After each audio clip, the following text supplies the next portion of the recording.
जी अस्सलाम वालेकुम। मेरा नाम प्रोफेसर नियाज़ है और आज जो हम टॉपिक पढ़ने जा रहे हैं वो है RC and RL series circuit. इनको अलग अलग पढ़ा हमने, AC through register, AC through a capacitor and AC through an inductor.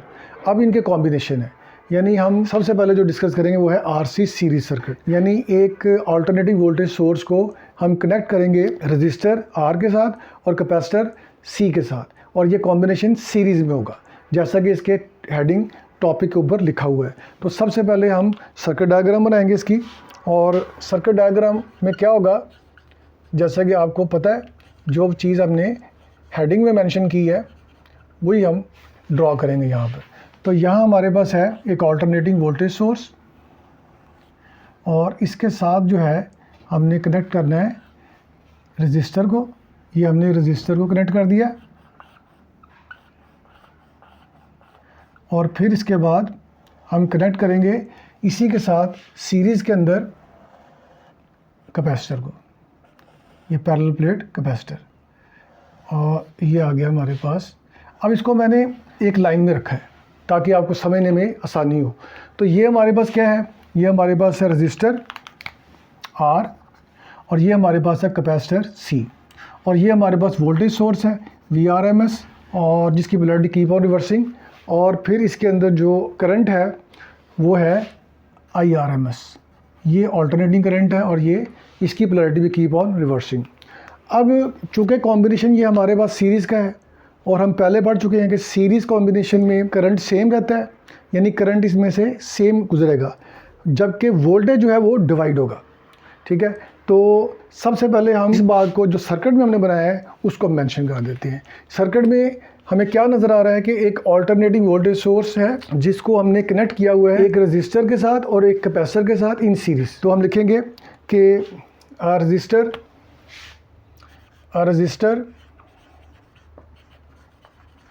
Are and capacitor C connected in series are excited by an alternating voltage source।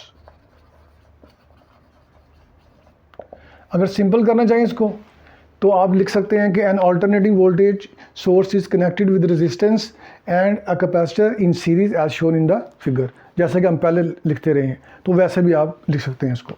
अच्छा, उसके बाद आपको बात मैंने समझाई कि in series combination current remains same but voltage is divided. तो ये बेसिक रूल हमारे पास जो कि चेंज नहीं होता। अच्छा, अब इसमें देखें, सबसे पहले हम हेडिंग लगाएंगे यहाँ पर अक्रॉस द रजिस्टर।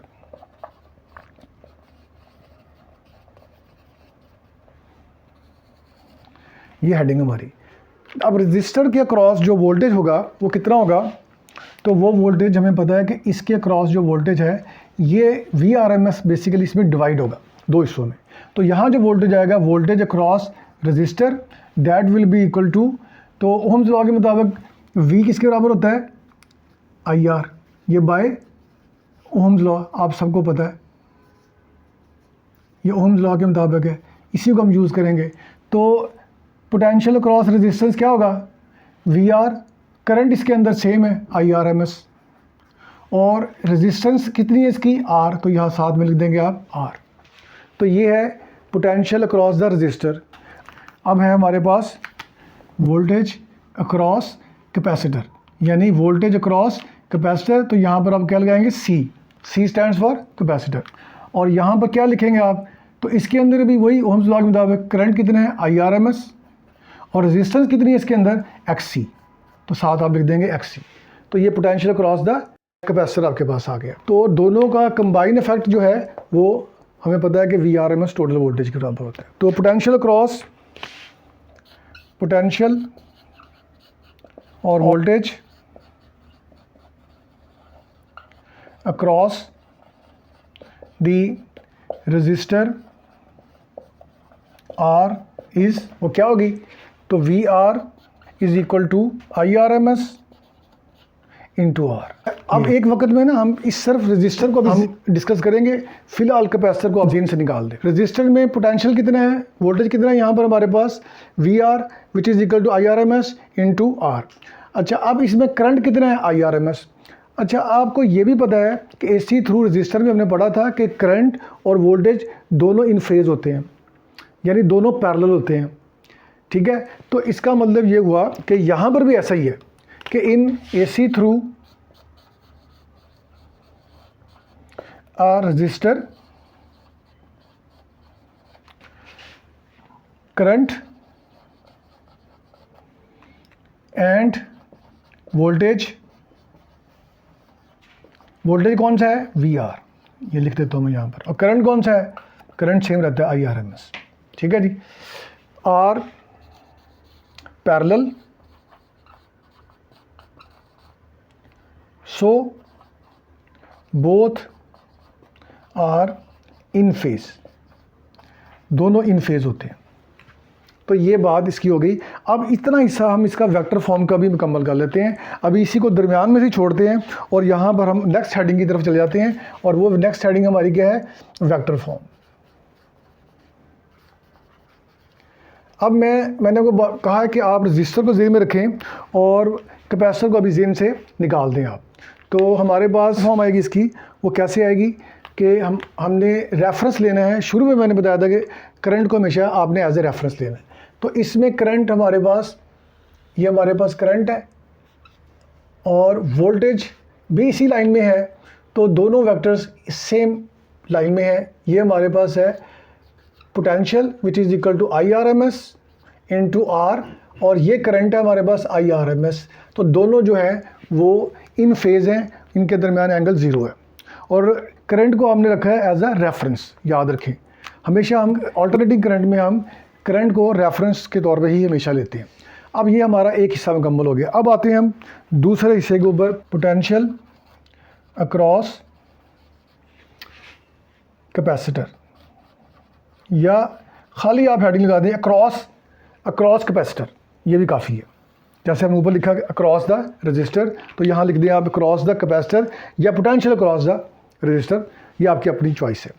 अच्छा, अब यहाँ पर क्या होगा, तो यहाँ पोटेंशियल क्या होगा, तो आप सबको पता है कि यहाँ पर potential across capacitor is equal to I R M S into X C. इसको आप ऐसे भी लिख सकते हैं, V C is equal to I R M S over omega C, ऐसे भी लिख सकते हैं आप, आपकी अपनी मर्जी। थ्रू कैपेसिटर जब हमने पढ़ा था वहाँ करंट लीड कर रहा था और वोल्टेज जो था वो लैग कर रहा था। अब उसी सिनेरियो को आपने ज़हन रखना है। चले मैं थोड़ी सी आपकी हेल्प कर देता हूँ कि अगर हमारे पास ऐसे हो कि वोल्टेज करंट लीड कर रहा हो, छोटी सी डायग्राम बना देता हूँ मैं, करंट लीड कर रहा हो और वोल्टेज लैग कर रहा हो। अब ये डायग्राम जो है हमने इसके साथ एडजस्ट करनी है, क्योंकि सर्किट में दोनों इकट्ठे हैं। अच्छा, अब इसमें क्या करेंगे हम कि इसको इसके साथ एडजस्ट कैसे करना है कि करंट जो है इसके पैरेलल आए। इसको हमें ऐसा करना पड़ेगा, अगर ये करंट है और ये वोल्टेज है तो ये इस तरह दोनों आपस में π/2 का फेज़ है। अब करंट को इसके पैरेलल आना आपने, तो क्या करेंगे, इसको ऐसे रखेंगे, यानी वोल्टेज इसके साथ नीचे आ जाएगा। तो अब यहाँ पर हमारे पास क्या आ गया, ये आ गया हमारे पास voltage across capacitor which is equal to I R M S into X C, ये आ गया हमारे पास, ये वेक्टर फॉर्म है। और इसका करंट किधर है, वो इसके साथ ही आ रहा है, ठीक है। अब ये दोनों हमारे पास वेक्टर फॉर्म में आ गए।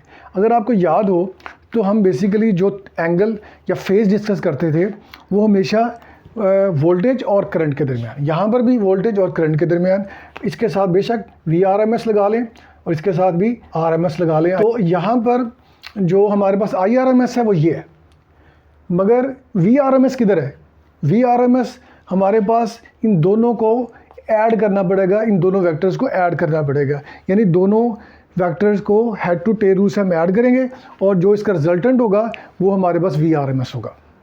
जिस तरह हमने फर्स्ट ईयर में वेक्टर एडिशन के रूल्स पढ़े थे, तो अब दोनों वेक्टर्स को हमने ऐड करना है by head to tail rule. अब एक वेक्टर हमारे पास है इस तरफ, कौन सा वेक्टर हम ऐड करने जा रहे हैं, हम ये ऐड करने जा रहे हैं वेक्टर, इसके अंदर किस वेक्टर को ऐड करना है हमने, VC को अपने ऐड करना है। तो अब by head to tail rule इस वेक्टर को उठा के हम इधर ले आते हैं और ये वेक्टर हमारे पास इसी तरह इसका हेड और दूसरे वेक्टर का टेल इसके साथ आ जाएगी। ये है VC which is equal to IRMS XC। अब इसका रिजल्टेंट कैसे आएगा, तो रिजल्टेंट आप देख रहे हैं इसका कि पहले वेक्टर की टेल और आखिरी वेक्टर के हेड को हम ज्वाइन कर देंगे और हमारे पास ये इसका रिजल्टेंट आ जाएगा R वेक्टर। ये है R रिजल्टेंट और ये असल में किसकी वैल्यू होगी, ये होगी VRMS की। और ये दोनों के दरमियान जो फेज़ बनेगा ये मैं आपको बाद में समझाऊंगा, अभी पहले हम इसके ऊपर आ जाते हैं। ठीक है जी। अब रिजल्टेंट वेक्टर या अप्लाइड वोल्टेज जो है VRMS वो हमें कैसे मिलेगा, तो वो हमें मिलेगा कि दोनों वेक्टर्स को VR को और VC को ऐड करने के बाद हमें जो इसका VRMS है वो हमें मिलेगा। दी रिजल्टेंट, इसको शॉर्ट करके थोड़ा लिख लेते हैं, the resultant vector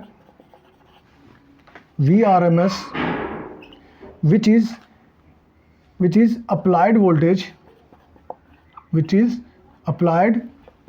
voltage can be obtained by adding VR and VC। अब मैं यहाँ पर इसको कम्प्लेक्स नहीं करना चाहता। VR किसके बराबर है, IRMS इंटू R, और VC किसके बराबर है, वो है IRMS इंटू XC। अब रिजल्टेंट वेक्टर का फार्मूला क्या होता है वो आप सबको पता है, आपने फर्स्ट ईयर में पढ़ा इसको चैप्टर नंबर 2 के अंदर। VRMS that is equal to under root VR का स्क्वायर प्लस VC का स्क्वायर। ये हमारे पास इस तरीके से रिजल्टेंट वेक्टर कैलकुलेट होगा। अच्छा, अब इसकी वैल्यूज पुट कर दें तो ये बन जाएगा हमारे पास IRMS इंटू R इसका square plus IRMS into XC और इसका B स्क्वायर। अब इसके स्क्वायर को खोल लें आप, ये बन जाएगा IRMS का स्क्वायर और R स्क्वायर प्लस IRMS का स्क्वायर ओवर ओमेगा C इसका स्क्वायर, या इनके दोनों का इकट्ठा लगा दें स्क्वायर, आपकी अपनी चॉइस है, अलग अलग रख लें तो कोई हर्ज नहीं है, ताकि थोड़ा सी आपको कैलकुलेशन में कन्फ्यूजन ना हो जाए। अब दोनों में देखें कॉमन क्या है, IRMS। इसको IRMS को आप कॉमन ले लें, इसके स्क्वायर को कॉमन ले लिया और अंदर हमारे पास क्या बचेगा, R square plus 1 over omega C square, ये हमारे पास बच गया। अब ये चूँकि स्क्वायर मुकम्मल है ये बाहर आ जाएगा, तो ये हमारे पास बन जाएगा IRMS और स्क्वायर रूट के अंदर हमारे पास आएगा R square plus 1 over omega C square, और ये हमारे पास इधर क्या है, VRMS। तो अब आप हेडिंग लगाएंगे इम्पीडेंस। अब यहाँ पर आप देखें, इसी रिलेशन को आगे बढ़ाएं तो ये आ जाएगा हमारे पास दोनों तरफ आप VRMS, इधर भी आप IRMS के साथ डिवाइड कर दें और इधर हमारे पास क्या था, IRMS under root R square plus 1 over omega C square. अच्छा जी, अब यहाँ भी डिवाइड कर दें IRMS के साथ, इधर किया तो आप इधर भी करेंगे, इधर से कट हो जाएगा, इधर रह जाएगा। और हमें पता है, वी नो दैट कि impedance is equal to VRMS over IRMS। ये चूँकि हमें पता है तो लिहाजा इसका मतलब ये पूरी चीज़ किसके बराबर है, इम्पीडेंस के। तो so impedance is equal to R square plus 1 over omega C square. ये हमारे पास फार्मूला होता है इम्पीडेंस का इन RC सीरीज सर्किट। ये इम्पीडेंस का फार्मूला हमारे पास है। आपको याद होगा हम फेज़ निकालते रहे हैं AC थ्रू कैपेसिटर के अंदर भी, AC थ्रू इंडक्टर के अंदर भी हम फेज़ मेंशन करते रहेंगे कि यहाँ पर फेज़ कितना है। तो यहाँ पर भी हम फेज़ बताएंगे। AC थ्रू कैपेसिटर में क्या था, फेज़ डिफरेंस था π/2। AC थ्रू इंडक्टर में कितना था, π/2। वहाँ AC थ्रू इंडक्टर में लीड करता है वोल्टेज, AC थ्रू कैपेसिटर में लीड करता है करंट। अब यहाँ पर बेसिकली जो हम फेज़ बताते हैं वो VRMS और IRMS के दरमियान बताते हैं। यहाँ पर देखें, ये अगर इसी डायग्राम के ऊपर हम आ जाएं तो ये हमारे पास जो एंगल है दोनों के दरमियान, ये थीटा है, ये फेज़ है। और फेज़ किसे बोलते हैं, तो मैंने हमेशा कहता हूँ एक लफ्ज़ याद रखें, एंगल थीटा। तो ये हमारा एंगल थीटा है, इसी को हमने फाइंड करना है। कैसे फाइंड करेंगे, उसी टेक्निक से, वेक्टर वाली टेक्निक से ही हम इसको फाइंड करेंगे। तो सबसे पहले ड्रॉ इम्पीडेंस डायग्राम। अब उसी डायग्राम को, जो वेक्टर डायग्राम आपने बनाई है, उसके इम्पीडेंस डायग्राम वहाँ से ड्रॉ कर लें। अच्छा, इम्पीडेंस डायग्राम कैसे ड्रॉ करेंगे, आपको पता है कि यहाँ पर हमारे पास जो था वो रजिस्टर है, और यहाँ पर क्या है हमारे पास, यहाँ पर हमारे पास है XC, ये इम्पीडेंस दोनों की, दोनों वेक्टर्स हैं, वेक्टर फॉर्म में हमने शो किया हुआ है। तो हम क्या करेंगे, हम इसको ऊपर बेशक वेक्टर लगा दें आप, कोई हर्ज नहीं इसके अंदर। तो अब क्या करेंगे, आप जो है यहाँ पर इस वेक्टर को हेड टू टेल रूल से इसके साथ ऐड करें। तो ये आ गया हमारे पास वेक्टर XC, और इसको ऐड करेंगे, पहले की टेल और आखिरी के हेड को ज्वाइन कर दें यहाँ पर, तो ये बन जाएगा इम्पीडेंस Z, और ये इसका एंगल थीटा। ये फेज़ हमने यहाँ से निकालना है, और ये किसके बराबर है, R² + 1/ωc²। ये लिख लें तो ज़्यादा बेहतर है, ठीक है जी। ये हमने निकाली थी वैल्यू। अब यहाँ पर देखें, हमने ये दो वैल्यूज़ हमारे पास गिवन है और हमने एंगल निकालना है। तो we know that tan theta is equal to perpendicular over base. अब यहाँ परपेंडिकुलर क्या है हमारे पास, थीटा के सामने XC ओवर R, ये है tan थीटा। हम क्या निकालना चाहते हैं, हम निकालना चाहते हैं फेज़, और फेज़ किसे बोलते हैं, थीटा को। तो theta will be equal to tangent inverse XC over R। इसको हम ऐसे भी लिख सकते हैं, टेंजेंट इनवर्स 1/ωcR। तो ये हमारे पास फेज़ का फार्मूला आ गया। तो ये हमारा था सीरीज सर्किट। ये अगर हमने अच्छे तरीके से समझ लिया तो मेरा ख्याल है RL को समझना और लिखना कोई मसले वाली बात रह नहीं जाती। तो अब हम डिस्कस करेंगे इसके बाद RL सीरीज सर्किट जी। तो इसके बाद हमारे पास है दूसरा पार्ट इसका, RL सीरीज सर्किट, और इसकी भी हेडिंग्स वैसे ही लगेंगी। सबसे पहले सर्किट डायग्राम, सर्किट डायग्राम में क्या है, अब अल्टरनेटिंग वोल्टेज सोर्स को हम कनेक्ट करेंगे रजिस्टर और इंडक्टर के साथ, ठीक है जी। पहले हम सर्किट डायग्राम बना लेते हैं इसकी, फिर हम आगे चलेंगे। ये अल्टरनेटिंग वोल्टेज सोर्स है, और इसको हमने कनेक्ट करना है ये रजिस्टर, और इसके बाद आगे आ जाता है इसका इंडक्टर, ठीक है जी। ये हमारे पास VRMS वोल्टेज, और इसके अंदर जो है वो करंट दोनों के अंदर सेम पास करता है। IRMS ऑल्टरनेट करता है, पोलैरिटी जैसे जैसे चेंज होती है तो फिर इसकी डायरेक्शन में चेंज होगी। तो ये हमारे पास क्या है, ये रजिस्टर है हमारे पास, और ये हमारे पास क्या है, इंडक्टर, जिसकी इंडक्टेंस L है। अब ये कॉम्बिनेशन भी सीरीज़ के अंदर है, ठीक है। अब जो सर्किट में आपने बनाया है उसको यहाँ मेंशन कर दें। टेक्स्ट बुक में जो सर्किट लगा हुआ है वो उसमें रेजिस्टेंस इधर है, इंडक्टर इधर है। कॉम्बिनेशन तो सीरीज़ में ही है, मगर ये अलाइनमेंट में, एक अरेंजमेंट में लिखने से थोड़ा सा ज़रा समझने में बच्चों को आसानी हो जाती है, और इसमें फ़र्क कोई नहीं है। तो मैं सजेस्ट करूँगा आप ऐसे ही सर्किट डायग्राम बनाएं। अच्छा, अब सर्किट में क्या है कि an alternating voltage source is connected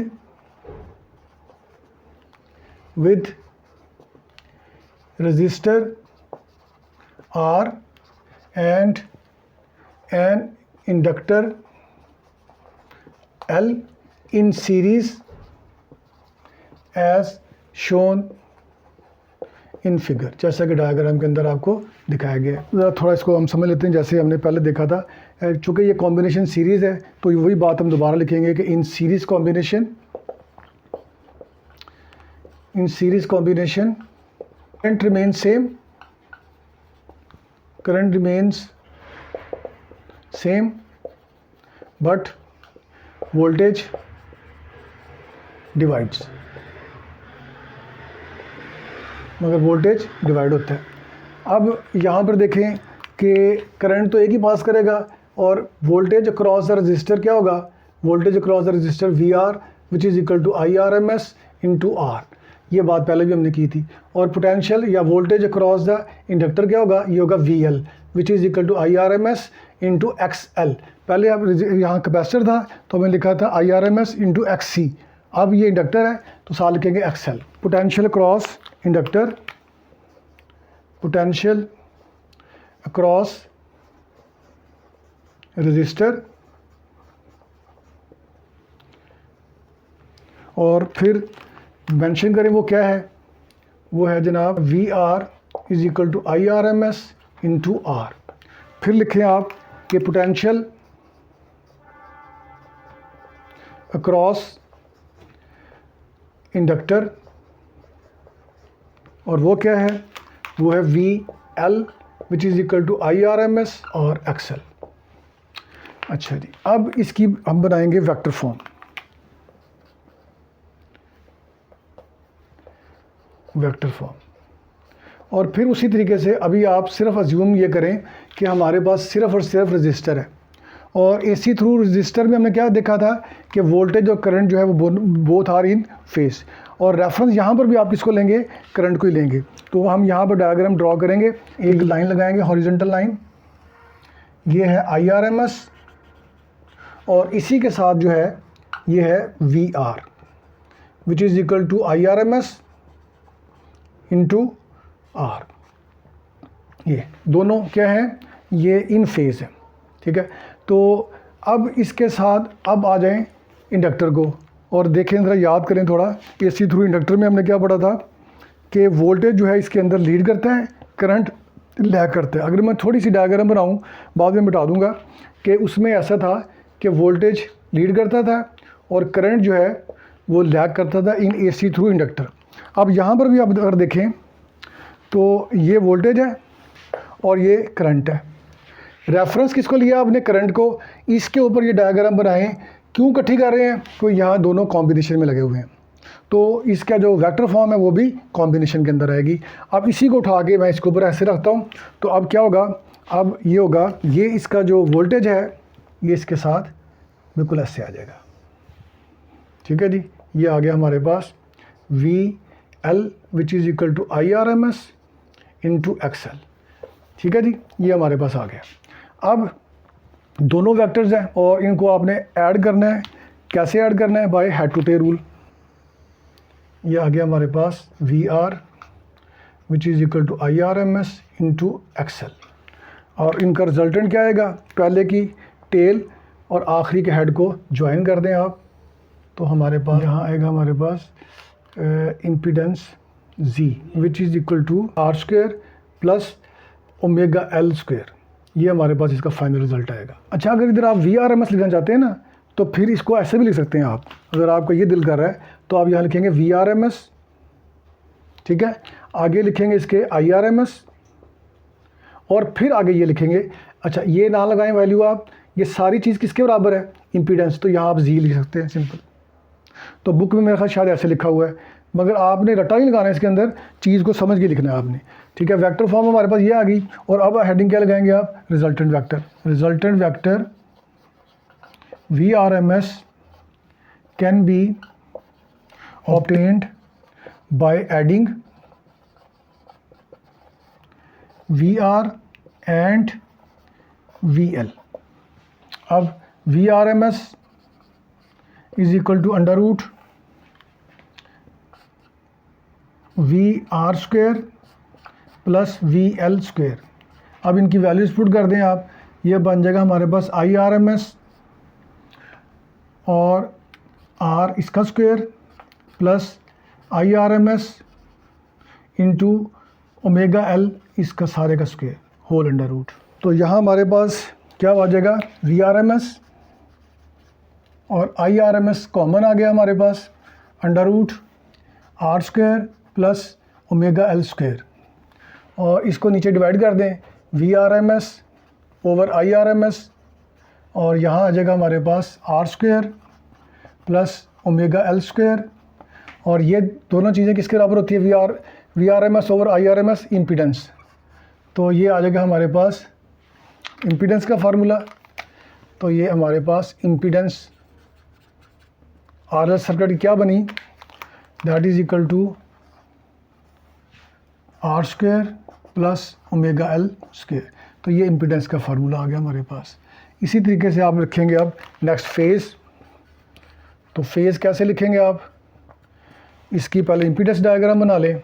impedance diagram में ये हमारे पास R है और यहाँ हमारे पास क्या है, यहाँ हमारे पास XL है। दोनों वेक्टर्स को ऐड करें तो ये देखें, ये दोनों की हेड और टेल्स, इसका हेड दूसरे का टेल ऐड किया और रिजल्टेंट क्या होगा हमारे पास, पहले की टेल और आखिरी के हेड को ज्वाइन कर दें आप, तो ये हमारे पास आ जाएगा इसका रिजल्टेंट इम्पीडेंस, और ये है फेज़ थीटा।